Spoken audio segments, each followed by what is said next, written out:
Hello and welcome to Poonam's vlog. तर आज आम्ही आलो आहे आप्पा आणि मी रामाच्या भूमीवर म्हणजेच तपोवन येथे. तर तिथे जाण्यासाठी ना आम्ही खूप दिवसांपासून असं उत्सुक होतो. तर तपोवन हा खूप मोठा मुद्दा आहे बनला आहे आता नाशिकमध्ये, कारण तेथील वृक्षतोडीचा विषय ना खूप गंभीरपणे चर्चेत आहे. तर आज आम्ही ना श्रीरामाच्या दर्शनाला आलो आहोत. तिथे माता सीता व श्रीरामांनी कित्येक वर्ष वनवास काढला. तर आम्ही इथे येण्यासाठी फारच एक्सायटेड होतो. तर फायनली आप्पा आज घेऊनच आलाय तिथं. तर ही मूर्ती पाहू शकते तुम्ही किती मोठी आहे.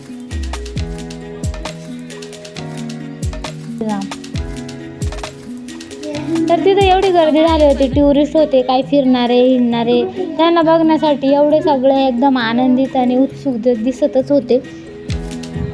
कोणी व्हिडिओ काढत होतं, कोणी फोटो काढत होतं. एकदम प्रसन्न वातावरण आहे तिथं पाहू शकते. चारी बाजूनी हिरवळ हिरवळ पसरलेली होती आणि आप्पाचे थोडेसे व्हिडिओ काढत होते मी. आणि चारी बाजूचा एरिया बघा किती हिरवळ आहे सगळं. आपल्या नाशकामध्ये काही हिरवळ पाहणारे झाडांना काही कमीच नाही हो. आपलं नाशिकच एवढं हिरवळ सुंदर आहे. खूप छान वाटलं तिथे जाऊन खरंच.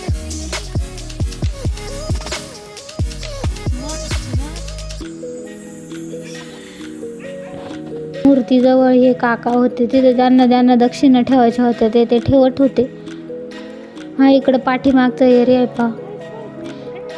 सर्वात महत्त्वाचं म्हणजे साफसफाई खूप जास्त होती तिथं आणि फार छान वाटत होती ती. म्हणजे गार्डन सारखाच एरिया आहे तिथं. कोणी येऊ शकते फिरायला, जेवण करू शकते, तिथं पिकनिकला येऊ शकते. असं छान छान ठिकाण आहे तिथं. हिंडणारे फिरणारे भरपूर जण तिथं होते.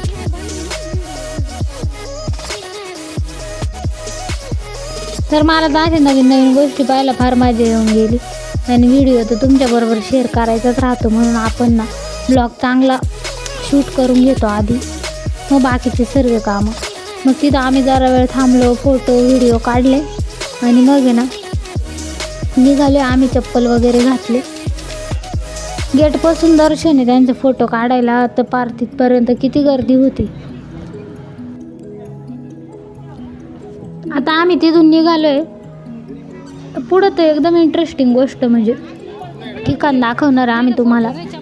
हा आप्पाने तिथं एक त्या काकडी विकणारा काकूकडून थोडा ॲड्रेस विचारून घेतला आहे ना. आम्ही निघालो तिथं थोडंसं समोर पुढं चालत गेलं ना, तिथं आहे ना श्रीरामांचे भाऊ श्री लक्ष्मण ना, त्यांनी ना शूर्पणखाचं नाक जसं कापलं होतं ना, तर सगळं तुम्हाला पुढं दाखवतेच मी काय काय घडले तिथं, काय काय मूर्ती वगैरे आहे ते सगळं तुमच्याबरोबर मी शेअर करणार आहे. तर तुम्ही ब्लॉग कंटिन्यू करा. तर सुरुवातीलाच गेटमधून घुसताना गणपती बाप्पाचं दर्शन होतं तिथं. तर गर्दी फार झाली होती, म्हणून मग ना आम्ही ना लांबूनच दर्शन केलं आणि मध्ये गेलो. तिथं ना जशी यात्राच भरली होती. पाहुण्या सगळ्या याचे स्टॉल लागले भारी भारी.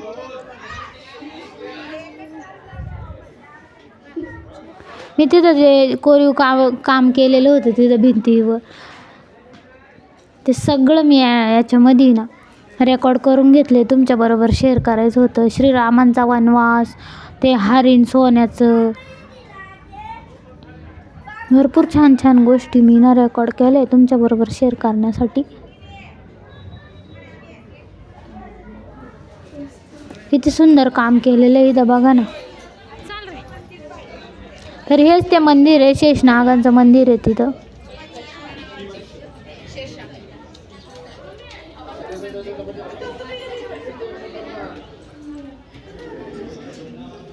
श्री लक्ष्मण असं म्हणजे मंदिराचं नावच आहे, श्री लक्ष्मणांचं मंदिर.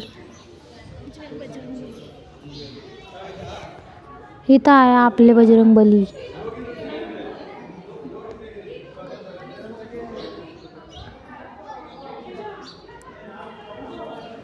खूप छान मंदिर आहे इथं बघा. लक्ष्मणांचे शेषनागाचा अवतार आहे इथं. तर फार छान आहे इथं पण मंदिर. तिथं पण आम्ही दर्शन केलं. आणि साईडला जे काम केलेलं होतं ना भारी भारी, जिथं वनवास केलेला श्रीरामांनी आणि सीतामातांनी, तर ते सर्व त्यांनी असं एक छानसं काम करून असं दाखवण्याचा प्रयत्न केला आहे. तर तुमच्याबरोबर मी शेअर करण्याचा प्रयत्न करते.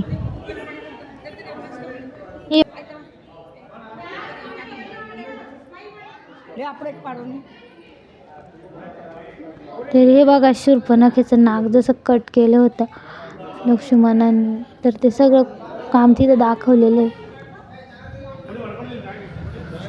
आम्ही तिथं पूर्ण प्रकारे फिरलो आणि एकदम मन प्रसन्न झालं. म्हणजे पाहायची इच्छा राहते ना, ती फिरून फिरून सगळ्या गोष्टी ॲड करायच्या, तुमच्याबरोबर शेअर करायच्या, ही सगळी इच्छा माझी पूर्ण झाली आता.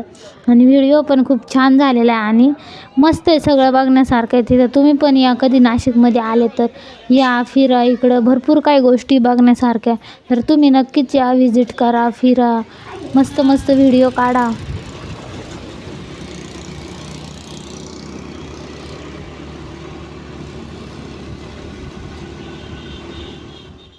तर आजचा ब्लॉग मी इथंच एंड करते.